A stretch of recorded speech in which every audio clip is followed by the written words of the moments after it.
Usually when we look at a blueprint for a building, there's this expectation of strict adherence to a single era. Right. You don't really mix and match. Exactly. Like you don't put a sleek glass and steel modern skyscraper directly on top of a 16th century Gothic cathedral. The structural languages completely fight each other. It becomes a total visual mess. Yeah, an absolute mess. But then you step into the world of high stakes, modern bridal fashion, and suddenly that architectural rulebook is completely thrown out the window. Oh, absolutely. It's a whole different game. It really is. We're looking at garments that are somehow engineering a deliberate collision of historical eras and doing it so seamlessly that it redefines an entire industry. Yeah, it's incredible. So today, for you listening, we are pointing our lens at a really fascinating intersection.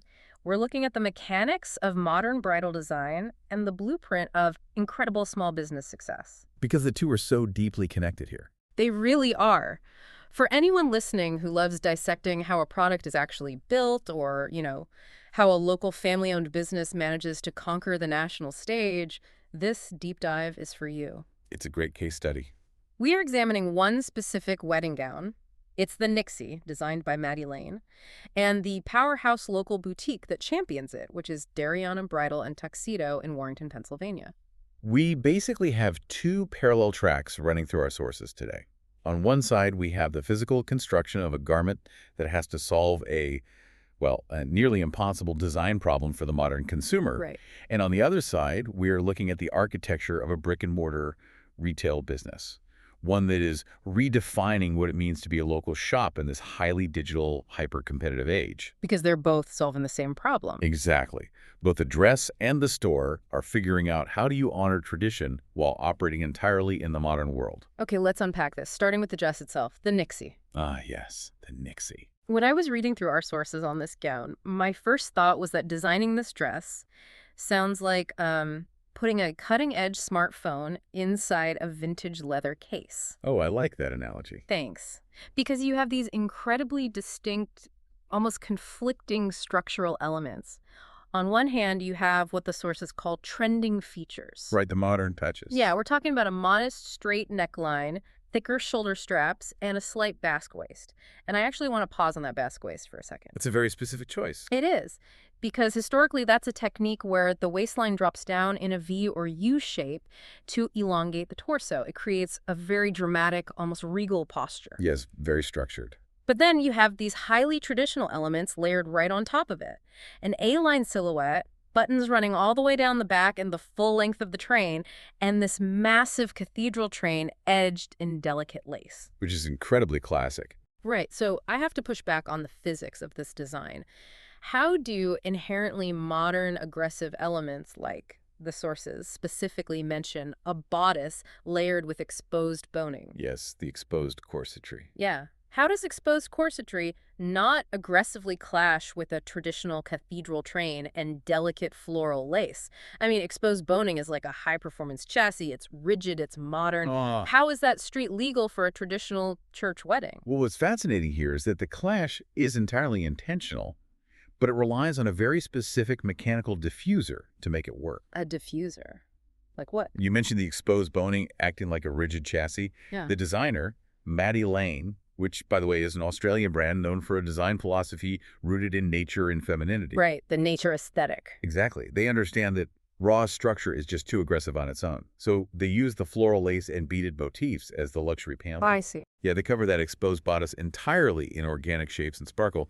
So the eye registers the modern, edgy structure of the boning, but the floral overlay diffuses the intensity. It softens it into something romantic. Oh, wow. So the lace is actively performing a visual function? Exactly. It's like bridging the gap between the aggressive modern structure and the very traditional flowing A-line silhouette below it. It creates a perfectly calibrated compromise. Because the modern consumer, they don't want to look like they are wearing a historical costume. Right. They want to feel like they're in the present. Yes. They want to feel current, but they also want the gravitas and the weight of a traditional wedding garment. They're searching for a feeling of being glamorous yet refined. Which is a tough balance to strike. It really is. The Nixie occupies the exact middle of a very specific spectrum.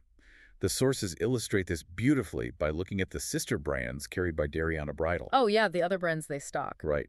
On one extreme, they carry Serene Bridal, which is geared toward the pure, unembellished minimalist bride. Very clean lines. Yes. And on the other extreme, they carry Evie Young, which is full of modern, edgy, almost avant-garde couture gowns. Okay, so Serene is minimal, Evie Young is edgy. And then Nixie is the bridge between the two. That structural compromise makes perfect sense. I mean, if you lean too heavily into the Evie Young aesthetic, you alienate the traditionalist. Yep. And if you lean too far towards Serene, you lose all that ornate architectural detail.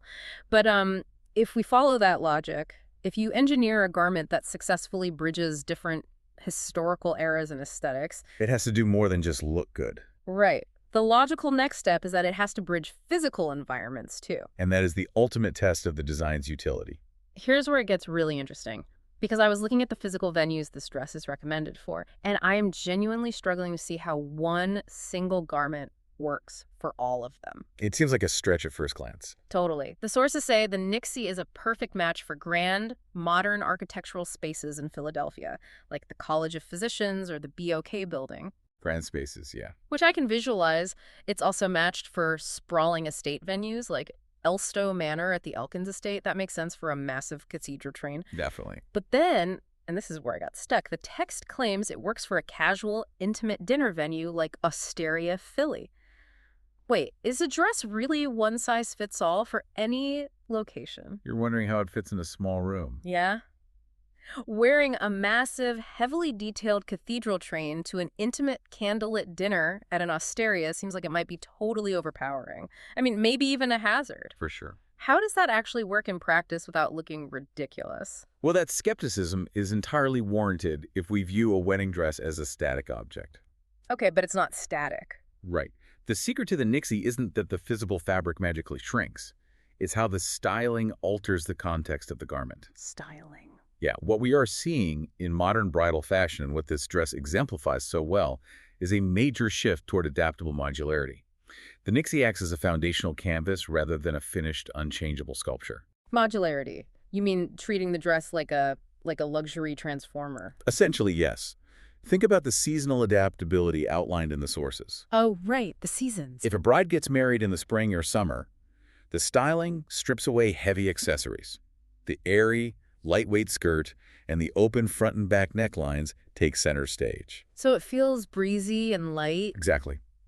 In the fall, the styling shifts to emphasize the glittery shimmer of the fabric, which, by the way, is specifically designed to catch the ambient light during golden hour photography. Oh, that's incredibly smart. Right. But winter is where the mechanical modularity is most obvious. What happens in winter? A bride can pair it with a glamorous fur wrap, or they can have custom matching long sleeves manufactured. Oh, wow. Yeah. Those sleeves attach for a formal, traditional ceremony, and then cleanly detach for the reception or the after party. Ah, so the dress adapts to the scale of the room. Like, at a sprawling place like Elstow Manor, you attach the sleeves, let the full cathedral train flow out behind you, and just take up as much visual space as possible. You own the room. But at a casual spot like Osteria, Philly, you ditch the sleeves, bustle that long train up so it seamlessly integrates into the A-line skirt, and suddenly you have a streamlined, highly mobile silhouette. The modularity dictates the formality. That makes so much sense. And this also solves a massive inventory and financial problem for both the bride and the boutique. Oh, right, because of outfit changes. Yes. Instead of a consumer buying 3 different outfits for the ceremony, the dinner, and the after party, which is incredibly expensive and exhausting, the base dress just transforms. But you know, a chameleon dress is utterly useless if the bride doesn't know how to style it. Very true. If the dress has the potential to be anything, the person selling it has to figure out who the buyer actually is. How do you solve that identity puzzle? Well, that requires an entirely different set of tools. We have to move away from structural engineering and into consumer psychology. Which brings us to how Darianna Bridal and Tuxedo actually curates their clients. The intake process. Yes, and I was honestly a bit baffled by this part of the research. They feature this 15-question wedding dress quiz prominently on their site. A lot of people might dismiss that. I certainly did. When I first saw the word quiz, I thought, okay, this is just a gimmick to harvest email addresses. I mean, Asking a potential client about Haley Baldwin or Ariana Grande doesn't exactly sound like Uh, high-level psychological profiling. it looks like a gimmick on the surface, sure. But it's actually an advanced diagnostic tool. It's designed to combat one of the biggest threats in retail. Decision fatigue. Exactly, decision fatigue. So what does this all mean? The quiz asks about your dream honeymoon. Are you relaxing on a tropical beach, exploring historic European landmarks, going on a rugged nature adventure, or enjoying city nightlife? Very specific scenarios. Yeah. And they ask which celebrity wedding dress you loved most. Kate Middleton, Meghan Markle, Ariana Grande, or Haley Baldwin. They even ask what era of fashion inspires you, like 1920s Art Deco, 1970s boho, 1980s bold, or 1990s chic. Are they just selling a piece of clothing, or are they reverse engineering the customer's entire aesthetic identity based on whether they want to go to a museum or a beach? This raises an important question about how the human brain processes overwhelming choices. Okay. The paradox of choice in a bridal shop is neurologically paralyzing. Right. A typical store has hundreds of white and ivory gowns just hanging in plastic bags. Oh man, yeah. To an untrained eye, they all just blur together into a sea of white fabric. Exactly. If you ask a bride to choose between crepe or tulle, or ask if they prefer a slight basque waist over a sheath silhouette, their brain panics. Because they don't have the vocabulary for it. Right. They lack the technical vocabulary. You trigger immediate decision fatigue. Because you are forcing them to use the analytical, highly technical part of their brain for an incredibly emotional purchase. Precisely, which is the exact opposite of what a salesperson should do. So the quiz circumvents that. Yes. By asking proxy questions, like Ariana or Megan, the store bypasses the analytical brain entirely. They access the client's established emotional aesthetics. Oh, that's clever. They are translating the customer's pop culture fluency into a technical blueprint for the stylist. Give me a mechanical example of how that translation works on the floor, like practically speaking. Sure. Let's say a client takes the quiz and indicates her favorite celebrity dress was Kate Middleton's. Okay, very royal. Right. Her dream honeymoon involves exploring historic landmarks, and she loves classic accessories. The stylist instantly knows this consumer values tradition, structure, and modesty. So what do they pull off the rack? The stylist will pull garments with heavy lace, perhaps long sleeves, and definitely a cathedral train. Oh, I see. But if the client selects Haley Baldwin, the 1990s chic era, and city nightlife, the stylist is receiving a totally different data set. Totally different vibe. Exactly. That combination signals a desire for sleek, modern, minimalist designs.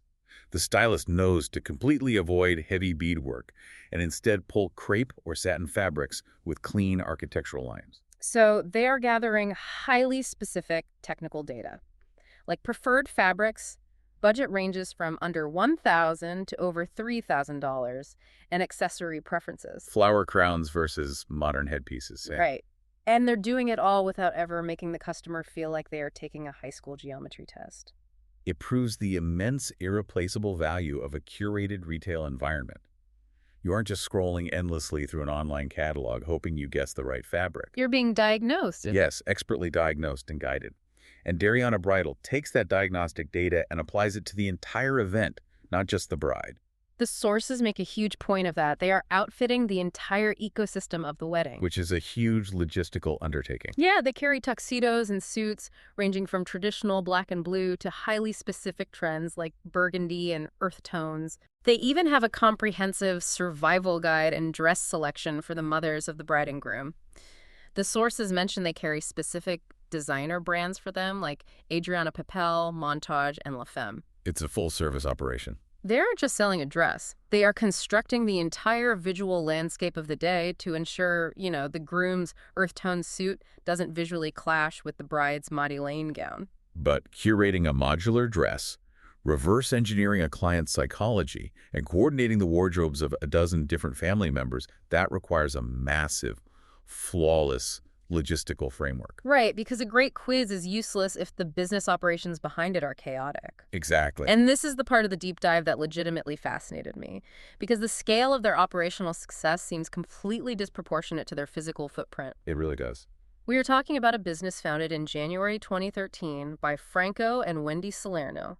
They named the shop after their two daughters, Daria, who is a former Make-A-Wish grantor, and Diana. A great backstory. Yeah. But physically, they are located in the Valley Gate Shopping Center on Easton Road in Warrington, Pennsylvania. That is a very standard, unassuming suburban retail location. Right. I understand the styling and the psychology, but I am incredibly skeptical of how a single location, family-run brick-and-mortar store in a Pennsylvania shopping center breaks through the national noise. It's pretty unheard of. Look at the accolades and the sources. They received national recognition on The Late Show with Stephen Colbert in July 2025. Which is massive. The U.S. Chamber of Commerce named them a top 100 small business in America in 2024. They've been featured by Apple, The Wall Street Journal, Axios, and TLC's television show, Say Yes, Wedding SOS. Quite the resume. How does a local shop achieve a Silicon Valley level of media penetration? Well, if we connect this to the bigger picture, Franco and Wendy Salerno have essentially engineered the ultimate modern retail model. Okay, how so? They haven't just relied on the hope of local foot traffic. They treat their digital infrastructure with the exact same gravity and investment as their physical showroom. Ah, right. The sources mention they are approaching 1,000 Google reviews with a 4.9 rating. You don't get 1,000 people to write a multi-paragraph review about a dress purchase by accident. No, absolutely not. That requires relentless systemic consistency. But look at how they integrate technology to remove friction. Friction for the customer. Right. They offer AI wedding planning tools directly on their website. For a digitally native Generation Z consumer, picking up a phone and calling a store to ask a question is a massive point of friction. Oh, yeah. It feels intimidating. Nobody wants to make a phone call anymore. Exactly. So Darianna Bridal built texting capabilities right into their system. A bride can just text a quick question from her couch. That is so smart. The store is leveraging incredibly modern, automated tech to reduce the intimidation factor, which pulls the consumer off the internet and into their physical space. So they use the digital tools to cast a massive net. But once the customer is actually in the door, they deploy an old-school, pressure-free, honest family environment. Yes, the technology gets them in the door, but the civic entrenchment builds the trust. What do you mean by civic entrenchment? They didn't just join the local chambers of commerce like Central Bucks, Montco Gateway, and Lower Bucks. They embedded themselves into the civic infrastructure. Oh, I see. When Franco wins the Mitchell Connor Award in 2024, or Wendy is named Entrepreneur of the Year in 2023, and a Bucks County Parent Woman of Influence in 2025, that is not just a plaque on a wall. No, that's community equity. Exactly. And when they partner with St. Jude's Children's Hospital or the Angel Gowns charity, they are proving they are a permanent fixture in the community. So the national press, the Wall Street Journal, Apple, Stephen Colbert, they aren't picking Darianna out of a hat because they had a slow news day. Definitely not.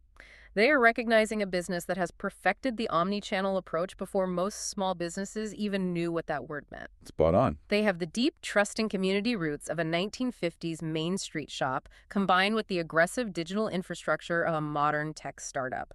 That dual approach is the only way a physical store survives today. E-commerce can offer you a million cheap choices, but an algorithm cannot offer you a warm, pressure-free environment. Where an empathetic stylist decodes your dream honeymoon to find the exact Madi Lane gown that will make you feel glamorous. Exactly.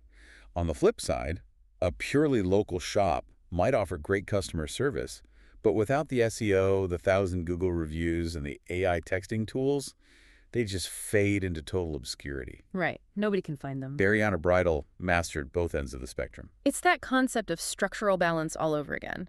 Just like the Nixie dress, balancing the traditional emotional foundation with a highly modern technical execution. The dress and the business are operating on the exact same philosophical blueprint. They both solve the problem of honoring the past while functioning flawlessly in the present. Which is just a brilliant way to conceptualize it. Man, we've covered a massive amount of ground today. We really have.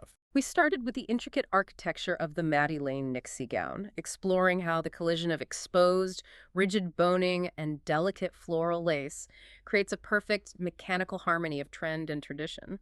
And then we decoded the psychological brilliance of a 15-question style quiz. See how questions about pop culture and honeymoons bypass the analytical brain to eliminate decision fatigue. It reverse engineers a customer's aesthetic DNA. Exactly. And finally, we examine the astonishing national triumphs of the Salerno family's business, proving that a dedicated family in Warrington, Pennsylvania can build a digital and physical infrastructure that sets the absolute gold standard for modern luxury retail. It's a testament to what's possible. For you listening, we hope understanding the mechanics behind these products and businesses changes how you view your own consumer choices. It's never just a piece of fabric, and it's never just a storefront. There is a deeply intentional, highly engineered blueprint behind the things that make us feel special. It really pulls back the curtain on the invisible architecture all around us, showing how much thought goes into a single, seamless experience. It truly does. And I want to leave you with this final thought to mull over. Think about the last significant emotional milestone purchase you made in your own life. Did the environment where you bought it actually reflect the magnitude of the moment? That's a great question to ask yourself. If local businesses like Darianna Bridal can master both the intimate emotional connection of a family showroom and the expansive digital reach of the modern era, could family-run brick-and-mortar stores actually outlive anonymous e-commerce in the luxury space? That is a fascinating question that challenges everything we assume about the future of retail. It really is. Because at the end of the day, no matter how much the digital landscape changes, human beings still require a foundation they can trust. You can't just build a skyscraper on a Gothic cathedral, but with the right blueprint, you can absolutely engineer something timeless. Thank you for joining us on this deep dive. We'll catch you next time.